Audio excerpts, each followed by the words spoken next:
नमस्कार और आप लोगों का मेरे चैनल पर स्वागत है। और आज एक नया वीडियो लेकर मैं आपके सामने आ रहा हूं। और वीडियो शुरू करने से पहले यदि आपने हमारे चैनल को सब्सक्राइब नहीं किया तो कृपया चैनल को सब्सक्राइब कर लें, जिससे आने वाले सभी वीडियो को आसानी से आप देख सकें। इसके लिए अगर आपने अभी चैनल नहीं सब्सक्राइब किया है तो नीचे जो है कि सब्सक्राइब बटन पर जाके क्लिक करें और बेल आइकन पर भी क्लिक करें, जिससे वीडियो जो भी अपलोड होगी उसको तुरंत आपको इन्फॉर्मेशन मिल जाएगी। तो आज का विषय है सर थ्योरिकल विषय पर हम बात करेंगे। आज का विषय है सर हम कंडक्टर की बात करेंगे। विद्युत में कुछ चीज़ें यूज होती हैं, यानी हम लोग वायरिंग करते हैं या कोई भी कनेक्शन करते हैं तो कुछ ऐसी चीज़ें होती हैं जिसके विषय में आपको जानकारी होनी चाहिए, और वो जानकारी है तो आप आगे काम करने में आसानी हो सकती है। तो सबसे पहले हम बात करेंगे कंडक्टर की। कंडक्टर क्या होता है? कंडक्टर यानी विद्युत में कंडक्टर का यूज़ क्या है, इंसुलेटर का यूज़ क्या है, किस किस प्रकार के कंडक्टर हो सकते हैं, किस किस प्रकार के इंसुलेटर होते हैं, इसके विषय में जानकारी आपको मैं दूंगा इस वीडियो के माध्यम से। आप प्रॉपर बने रहिए। और मैं आपको बताना चाहूँगा कि कंडक्टर किसे कहते हैं। अगर कंडक्टर की बात किया जाए तो कंडक्टर को हिंदी में बोलते हैं चालक। चालक को इंग्लिश में बोलते हैं कंडक्टर। कंडक्टर क्या है? जिस भी धातु के अंदर विद्युत का प्रवाह आसानी से हो सकता है उसे हम बोलते हैं कंडक्टर। यानी अगर किसी भी धातु में विद्युत आसानी से अगर चली जाती है तो उसे हम कंडक्टर बोल सकते हैं। कंडक्टर के अंदर पर बहुत सारे धातु आते हैं, जैसे लोहा का कंडक्टर हो गया, क्योंकि लोहे में अगर आप विद्युत देंगे तो विद्युत उसमें आ जाएगा करंट। लोहा कंडक्टर हो गया, तांबा कंडक्टर हो गया, कॉपर कंडक्टर हो गया, एल्युमिनियम कंडक्टर हो गया।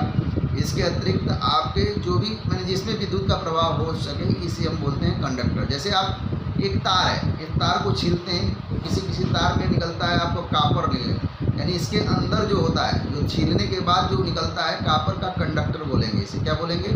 कंडक्टर। तो कॉपर का कंडक्टर हो सकता है, एल्युमिनियम का कंडक्टर हो सकता है, और आपके जो है कि तांबा कंडक्टर हो सकता है। अलग अलग प्रकार के, यानी जिसमें विद्युत प्रवाहित हो सकते हैं उसे हम कंडक्टर बोलते हैं। यानी जिस चीज़ों के माध्यम से एक स्थान से दूसरे स्थान पर विद्युत ले जाया जा सकता है उसे हम कंडक्टर बोलते हैं। कंडक्टर किसी भी तार, नॉर्मल हम कोई भी तार लेते हैं तो इसके अंदर क्या पाया जाता है? कंडक्टर पाया जाता है। आपसे कोई पूछ दे तो आप बताएंगे कंडक्टर के अंदर यानी जो भी तार हम छीलते हैं तो इसमें कंडक्टर होता है, जिसमें विद्युत का प्रवाह आसानी से हो जाता है। नेक्स्ट हम बात करेंगे कंडक्टर में आपका आ गया लोहा, तांबा, पीतल, सोना, चांदी, ये सारी चीज़ें क्या आती है सर? कंडक्टर आती है। यानी इन चीज़ों में विद्युत का प्रवाह आसानी से हो सकता है, इसलिए हम इसे कंडक्टर बोलते हैं। दूसरा होता है सर इंसुलेटर। इंसुलेटर की अगर बात करें, इंसुलेटर क्या है?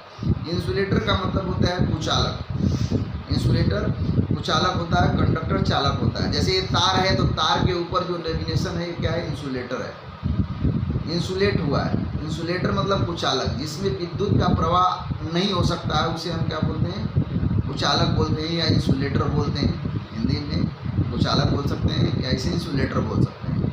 इंसुलेटर जिसमें विद्युत प्रभावित न हो सकती है। यानी हमेशा आप किसी भी चीज़ को, जैसे क्या है कि इलेक्ट्रिकल वायरिंग करते समय इंसुलेटर का ज्ञान होना चाहिए, क्योंकि आप कोई भी चीज़ अगर किसी चीज़ से छूते हैं और उसमें लाइट मारेगा कि नहीं मारेगा ये चीज़ आपकी जानकारी कैसे होगी कि इंसुलेटर है कि कंडक्टर है?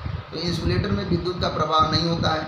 इंसुलेटर के अंतर्गत क्या क्या आता है मैं आपको बता दूं। इंसुलेटर के अंतर्गत जो है कि बहुत सी चीज़ें आती हैं, जैसे प्लास्टिक भी इंसुलेटर है, लकड़ी भी इंसुलेटर है, शीशा भी इंसुलेटर है, रबड़ भी इंसुलेटर है, कपड़ा भी इंसुलेटर है। ये सारी चीज़ें इंसुलेटर है।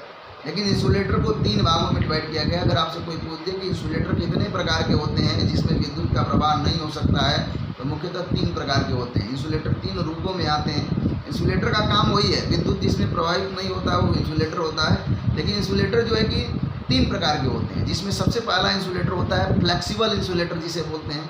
फ्लेक्सिबल इंसुलेटर क्या है? जिसमें यानी जिसको आसानी से मोड़ सकते हैं। जैसे इस इंसुलेटर को मैं घुमा के मोड़ ले रहा हूँ, ये तार को मैं मोड़ ले रहा हूँ, यानी रबड़ का है। रबड़ या प्लास्टिक जो है कि फ्लेक्सिबल इंसुलेटर के अंतर्गत आते हैं। कागज़ आ गया, यानी किसी कागज़ को हम मोड़ ले रहे हैं, ये कागज़ है तो ये कागज़ क्या हो गया? फ्लेक्सिबल इंसुलेटर है। यानी जिस इंसुलेटर को हम आसानी से मोड़ सकते हैं उसे फ्लेक्सिबल इंसुलेटर बोलते हैं। दूसरा होता है हार्ड इंसुलेटर। हार्ड इंसुलेटर की अगर बात करें, हार्ड में क्या हो गया? जैसे ये लकड़ी है, लकड़ी क्या है? हार्ड है, ये हार्ड इंसुलेटर के अंतर्गत आएगा। लकड़ी हो गया, प्लाई हो गया, शीशा हो गया। शीशा आपका हार्ड होता है, लेकिन शीशे में विद्युत का प्रवाह नहीं होता है, लेकिन उसे बोलते हैं हार्ड इंसुलेटर। तो ये हो गया फ्लेक्सिबल जिसको मोड़ा जा सकता है, हार्ड इंसुलेटर जिसको मोड़ा नहीं जा सकता है। और तीसरा होता है sir liquid insulator. Liquid insulator भी बहुत जगह पर प्रयोग की जाती है। लिक्विड इंसुलेटर क्यों प्रयोग की जाती है आपको मैं बताऊं। जैसे पंखे की वाइंडिंग होती है, पंखे की वाइंडिंग करने के बाद उसमें आप भी जानते हैं पंखे की वाइंडिंग या मोटर की वाइंडिंग में कापर का वायर होता है। उन कापर के वायरों पर ऑलरेडी इंसुलेशन लगा होता है, किसी भी कापर के वायर पर ऑलरेडी इंसुलेशन लगा होता है, लेकिन बाइंडिंग करते समय कुछ तार छिल जाते हैं या कुछ तार के आपस में सटने की संभावना रहती है, जिसके लिए हम वार्निश का प्रयोग करते हैं। देखे होंगे कोई भी मोटर की वाइंडिंग करते हैं तो उस पर वार्निश गिराते हैं। वार्निश एक प्रकार का लिक्विड होता है, लेकिन उसे बोलते हैं इंसुलेटर। वार्निश सूखने के बाद एक इंसुलेटर का रूप ले लेता है और सभी तारों को एक संगठित रखने का कार्य करता है। तो बाइंडिंग या पंखे में इंसुलेटर के लिए प्रयोग की जाती है कि एक दूसरे से तार साट ना हो और आपका प्रॉपर तार जो है कि एक जगह फिक्स रहे, इसलिए वार्निश का प्रयोग किया जाता है। इसके अतिरिक्त आप बहुत सी जगह पर आप फेविक्विक्स जोड़ने के लिए आप यूज करते हैं। फेविक्विक एक लिक्विड होता है, लेकिन फेविक्विक जैसे ही थोड़ी देर बाद वो क्या होता है जम जाता है, तो वो भी एक प्रकार का इंसुलेटर है।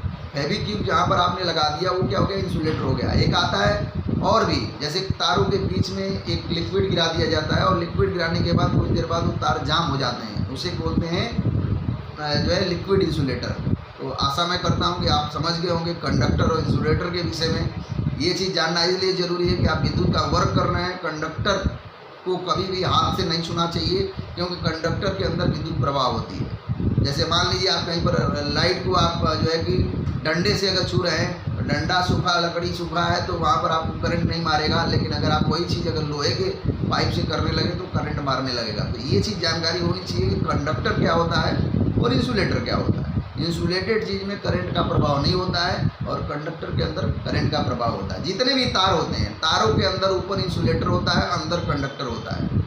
कंडक्टर और इंसुलेटर छीलने के बाद तार के अंदर आपको कंडक्टर मिलेगा, उसके ऊपर इंसुलेटर होता है। इंसुलेटेड तार हमेशा होते हैं क्योंकि एक दूसरे से तार टच न करें, इसलिए इंसुलेटर का प्रयोग किया जाता है। मैं आशा करता हूं कि इस वीडियो के माध्यम से आप कंडक्टर और इंसुलेटर के विषय में कायदे से समझ में आया होगा। अगर हमारा वीडियो अच्छा लगे तो इसको लाइक करें और अधिक से अधिक लोगों को शेयर करें, ताकि आने वाली सभी वीडियो लोग आसानी से देख करके अपने आप को रोजगार परक और आत्मनिर्भर बना सकें। दोस्तों धन्यवाद।